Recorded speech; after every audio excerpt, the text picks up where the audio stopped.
Welcome to back to coaching में आपका स्वागत है। आज के वीडियो में NMMS exam special model set संख्या 20 डिस्कस करेंगे। इससे पहले हम लोग मॉडल सेट संख्या 1 से लेकर के 19 तक डिस्कस कर चुके हैं। अगर अभी तक आपने मॉडल सेट संख्या 1 से लेकर के 20 तक का वीडियो नहीं देखे हैं तो चैनल के प्लेलिस्ट में या वीडियो के डिस्क्रिप्शन में लिंक दिया गया है, जाकर देख सकते हैं। अगर अभी तक आपने मेरे YouTube channel back to coaching को सब्सक्राइब नहीं किए हैं तो सब्सक्राइब कर लीजिए, क्योंकि यहाँ ऐसे ही ज्ञानवर्धक वीडियो लाता रहता हूँ। तो चलिए शुरू करते हैं क्वेश्चन नंबर 81 से। इससे पहले के वीडियो में हम लोग क्वेश्चन नंबर 80 को कंप्लीट किए थे। क्वेश्चन नंबर 81 दिया गया है कि निम्नलिखित में से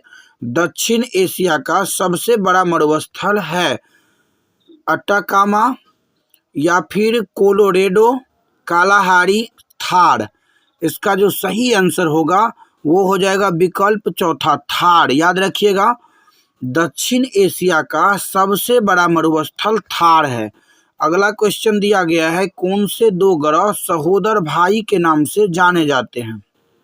बुध और शुक्र, पृथ्वी और शुक्र, बृहस्पति और शनि, अरुण और वरुण।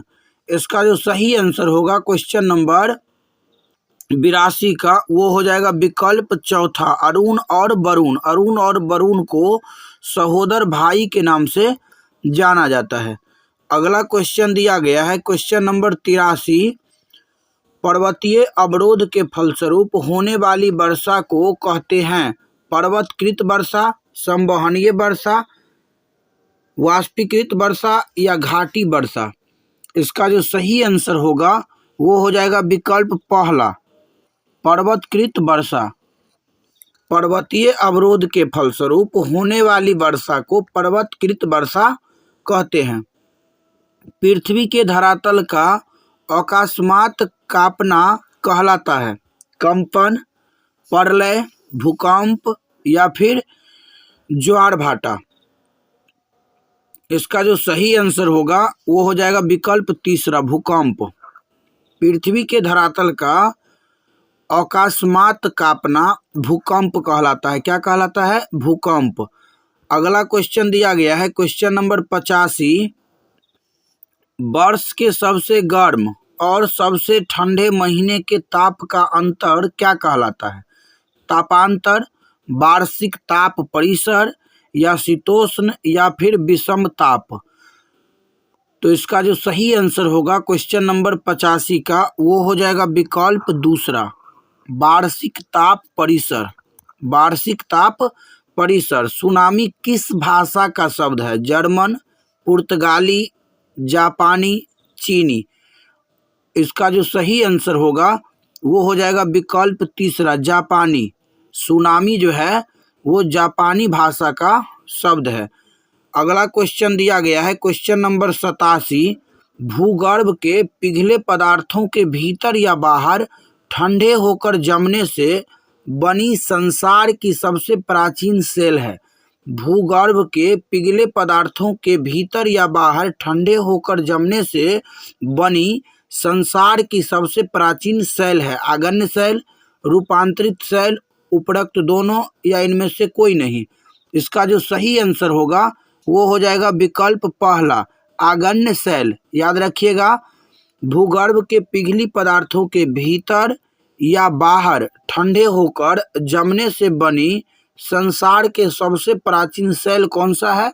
तो वो है आगन्य सेल। कौन सा सेल? आगन्य सेल। अगला क्वेश्चन दिया गया है क्वेश्चन नंबर 88, भूतल के वे भाग जो ऊंचे हैं और जिन पर शिखर सपाट से होते हैं, शिखर क्या होते हैं? तो सपाट से होते हैं, कहलाते हैं पहाड़, पठार, डेल्टा, इनमें से कोई नहीं। देखिए क्वेश्चन एक बार और देख लीजिए क्वेश्चन नंबर 88 को, भूतल के वे भाग जो ऊंचे हैं और जिन पर शिखर जो होते हैं वो क्या होते हैं? सपाट होते हैं, कहलाते हैं। वो क्या कहलाते हैं? पहाड़ कहलाते हैं, पठार कहलाते हैं, डेल्टा कहलाते हैं या इनमें से कोई नहीं। इसका जो सही आंसर होगा वो हो जाएगा विकल्प दूसरा, पठार कहलाते हैं। क्या कहलाते हैं? पठार। अगला क्वेश्चन दिया गया है क्वेश्चन नंबर 89, पृथ्वी के धरातल के वे छिद्र जिससे पृथ्वी के भीतर के पिघलते पदार्थ, लावा आदि बाहर निकलते हैं, क्या कहलाते हैं? देखिए यहाँ पर पृथ्वी के धरातल के वे छिद्र जिससे पृथ्वी के भीतर के पिघलते पदार्थ, लावा आदि बाहर निकलते हैं, कहलाते हैं ज्वालामुखी, ज्वार भाटा, लावा, इनमें से कोई नहीं।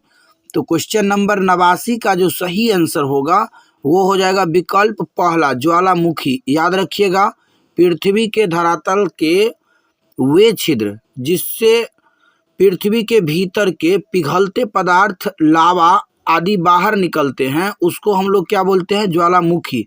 अगला दिया गया है एशिया की शीतोष्ण घास भूमि कहलाती है स्टेपीज, पेम्पास, स्टेग, इनमें से कोई नहीं। इसका जो सही आंसर होगा वो हो जाएगा विकल्प पहला, स्टेपीज। एशिया की शीतोष्ण घास भूमि क्या कहलाती है? तो स्टेपीज कहलाती है। क्या कहलाती है? स्टेपीज। अगला क्वेश्चन दिया गया है क्वेश्चन नंबर 91, दक्षिणी अमेरिका की शीतोष्ण घास भूमि है स्टेग, स्टेप्स, पंपास, इनमें से कोई नहीं। इसका जो सही आंसर होगा वो हो जाएगा विकल्प तीसरा, पंपास। दक्षिणी अमेरिका की शीतोष्ण घास भूमि पंपास कहलाती है। क्या कहलाती है? पंपास। अगला क्वेश्चन दिया गया है क्वेश्चन नंबर 91, महाद्वीपों के ऐसे भाग जो स्थिति, धरातलीय रचना, जलवायु, वनस्पति, जीव जंतु, कृषि उपज तथा उद्योग धंधों की दृष्टि से लगभग एक समान हो।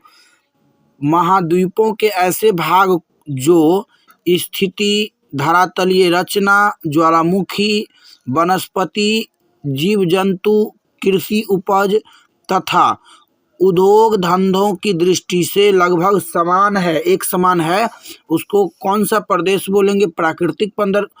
प्राकृतिक प्रदेश, मानसूनी प्रदेश, शीतोष्ण प्रदेश, या इनमें से कोई नहीं। इसका जो सही आंसर होगा वो हो जाएगा विकल्प पहला, प्राकृतिक प्रदेश। अगला क्वेश्चन दिया गया है क्वेश्चन नंबर 93, राजधानी से भी क्वेश्चन देखने को मिलता है, इसलिए यहाँ पर देखिए ये क्वेश्चन राजधानी से दिया गया है। तेहरान किस देश की राजधानी है? Iran, Thailand, Pakistan, Nepal. इसका जो सही आंसर होगा क्वेश्चन नंबर 93 का वो हो जाएगा विकल्प पहला। तेहरान किस देश की राजधानी है? तो तेहरान जो है ईरान की राजधानी है। उसके बाद पाकिस्तान की राजधानी इस्लामाबाद, नेपाल की राजधानी काठमांडू और थाईलैंड की राजधानी आप लोग को कमेंट में बताना है। बैंकॉक किस देश की राजधानी है? Iran, Thailand, Pakistan, Nepal. Question number 94 देखिए दिया गया है, बैंकॉक किस देश की राजधानी है? Iran, Thailand, Pakistan, Nepal.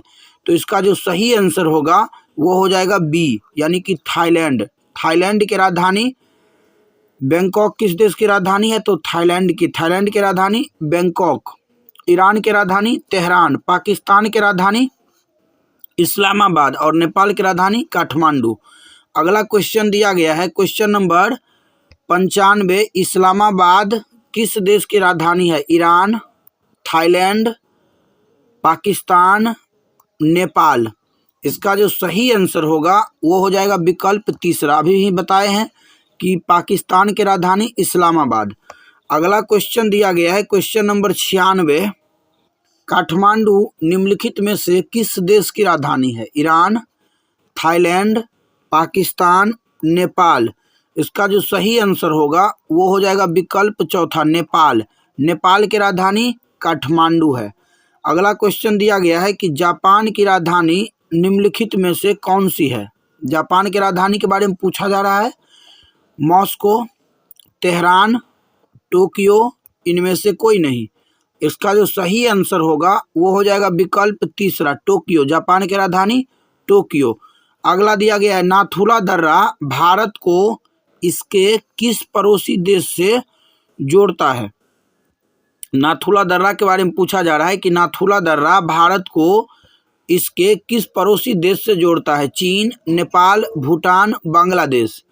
तो इसका जो सही आंसर होगा क्वेश्चन नंबर 98 का, वो हो जाएगा विकल्प पहला, चीन। याद रखिएगा, चीन जो है नाथुला दर्रा जो है चीन को क्या करता है, तो भारत से जोड़ता है और भारत को चीन से। अगला दिया गया, अफगानिस्तान की राजधानी निम्नलिखित में से कौन सी है? काठमांडू, बारसा, काबुल, इस्लामाबाद। इसका जो सही आंसर होगा वो हो जाएगा विकल्प तीसरा, काबुल। अफगानिस्तान की राजधानी काबुल है। कहाँ पर है? तो काबुल में। अगला क्वेश्चन दिया गया है क्वेश्चन नंबर 100, भारत की सबसे लंबी नदी कौन सी है? देखिए, भारत के बारे में पूछा जा रहा है। यमुना, गंगा, गोदावरी, सरयू। इसका जो सही आंसर होगा वो हो जाएगा विकल्प दूसरा, गंगा। भारत की सबसे लंबी नदी गंगा है। म्यांमार यानी बर्मा की राजधानी निम्नलिखित में से कौन सी है? नेपीदा, पेरिस, मॉस्को या फिर बारसा। इसका जो सही आंसर होगा वो हो जाएगा विकल्प पहला, नेपीदा। अगला क्वेश्चन दिया गया है क्वेश्चन नंबर 102, फ्रांस की राजधानी निम्नलिखित में से कौन सी है? फ्रांस की राजधानी के बारे में पूछा जा रहा है। ऑप्शन दिया गया है Yangon, Paris, Moscow, Barça. Question number 102 का जो सही आंसर होगा वो हो जाएगा विकल्प दूसरा, पेरिस। फ्रांस की राजधानी पेरिस। संयुक्त अरब अमीरात की राजधानी का नाम है? संयुक्त अरब अमीरात की राजधानी का नाम है, ऑप्शन दिया गया अबू धाबी, वाशिंगटन, ओटावा या फिर मॉस्को। तो इसका जो सही आंसर होगा 103 का वो हो जाएगा विकल्प पहला, अबू धाबी। याद रखिएगा, संयुक्त अरब अमीरात की राजधानी जो है वो अबू धाबी है। कहाँ पर है? अबू धाबी में। अगला क्वेश्चन दिया गया है क्वेश्चन नंबर 104,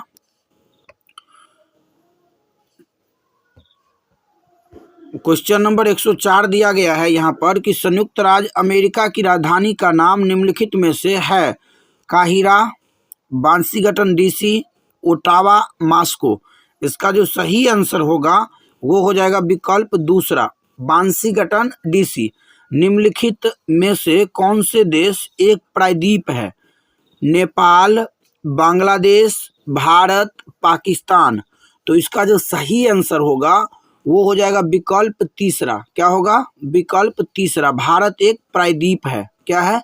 प्रायद्वीप।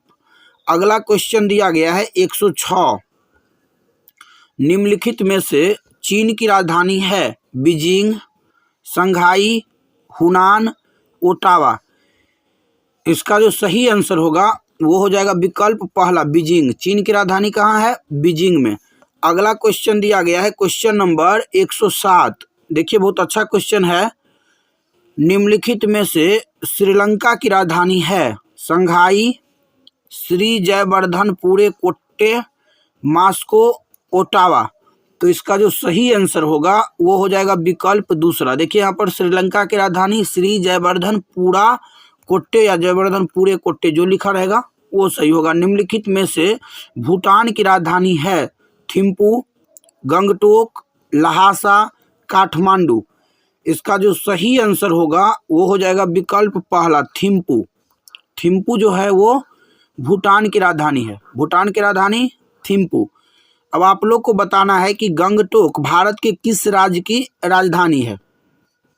अगला क्वेश्चन दिया गया है क्वेश्चन नंबर 109, डेट्रॉइट कहाँ स्थित है और किस उद्योग के लिए प्रसिद्ध है? संयुक्त राज्य अमेरिका, फोर्ट कार के लिए,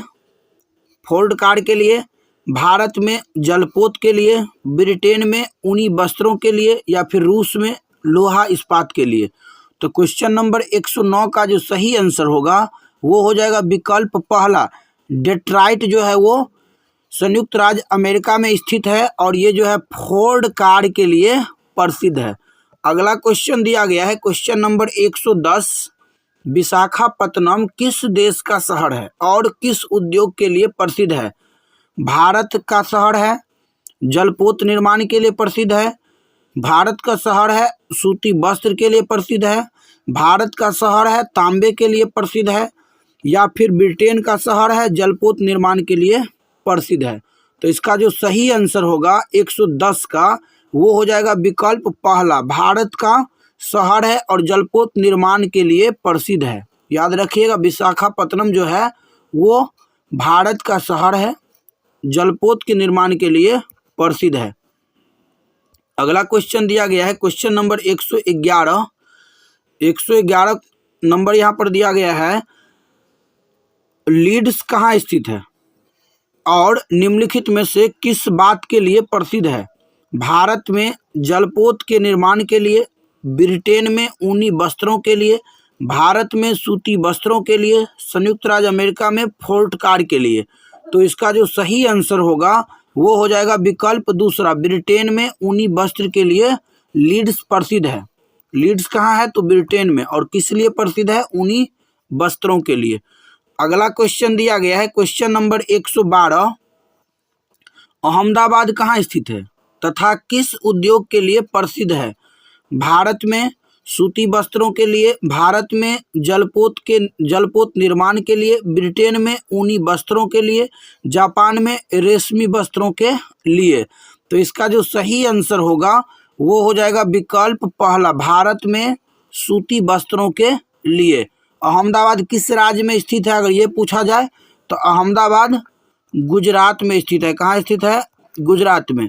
गुजरात की राजधानी पूछा जाए तो गुजरात की राजधानी हो जाएगा गांधीनगर। क्या होगा? गांधीनगर। अगला क्वेश्चन दिया गया है क्वेश्चन नंबर 113, लंकाशायर कहाँ स्थित है? ये भी बहुत वीवीआई क्वेश्चन है। लंकाशायर कहाँ स्थित है तथा किस बात के लिए प्रसिद्ध है? भारत में ऊनी वस्त्रों के लिए, ब्रिटेन में सूती वस्त्रों के लिए, लंका में ऊनी वस्त्रों के लिए, लंका में सूती वस्त्रों के लिए।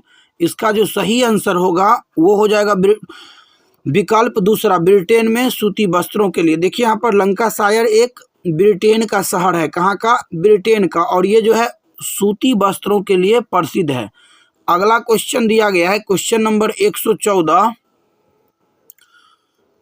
मैग्नीटोंगोस्क कहाँ स्थित है और किस उद्योग के लिए सुविख्यात है?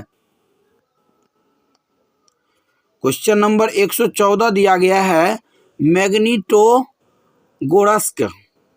कहाँ स्थित है और किस उद्योग के लिए प्रसिद्ध है? जापान में रेशमी वस्त्रों के लिए, रूस में लोहा इस्पात के लिए, ब्रिटेन में सूती वस्त्रों के लिए, ब्रिटेन में ऊनी वस्त्रों के लिए। तो इसका जो सही आंसर होगा वो हो जाएगा विकल्प दूसरा, रूस में लोहा इस्पात के लिए प्रसिद्ध है। याद रखिएगा, मैग्नीटोंगोस्क जो है वो कहाँ स्थित है? तो रूस में, और लोहा इस्पात के लिए प्रसिद्ध है। अगला क्वेश्चन दिया गया है क्वेश्चन नंबर 115 और ये आज का अंतिम क्वेश्चन दिया गया है, याकोहामा किस देश का शहर है और किस उद्योग के लिए प्रसिद्ध है? जापान में ऊनी वस्त्रों के लिए, जापान में रेशमी वस्त्रों के लिए, ब्रिटेन में ऊनी वस्त्रों के लिए, ब्रिटेन में रेशमी वस्त्रों के लिए। तो इसका जो सही आंसर होगा वो हो जाएगा विकल्प दूसरा, जापान में। याद रखिएगा, याकोहामा शहर जो है वो जापान में स्थित है। कहाँ स्थित है? तो जापान में। और किस उद्योग के लिए प्रसिद्ध है? तो रेशमी वस्त्र के लिए प्रसिद्ध है। तो आशा करता हूं कि क्वेश्चन नंबर 115 तक आप सभी को समझ में आया होगा। तो वीडियो कैसा लगा कमेंट में ज़रूर बताइएगा। अगर वीडियो पसंद आया हो तो लाइक और शेयर ज़रूर करिएगा। अगर अभी तक चैनल को सब्सक्राइब नहीं किए हैं तो सब्सक्राइब कर लीजिए, क्योंकि यहाँ ऐसे ही ज्ञानवर्धक वीडियो लाता रहता हूँ। तो मिलते हैं अगले वीडियो में, तब तक के लिए जय हिंद, जय भारत।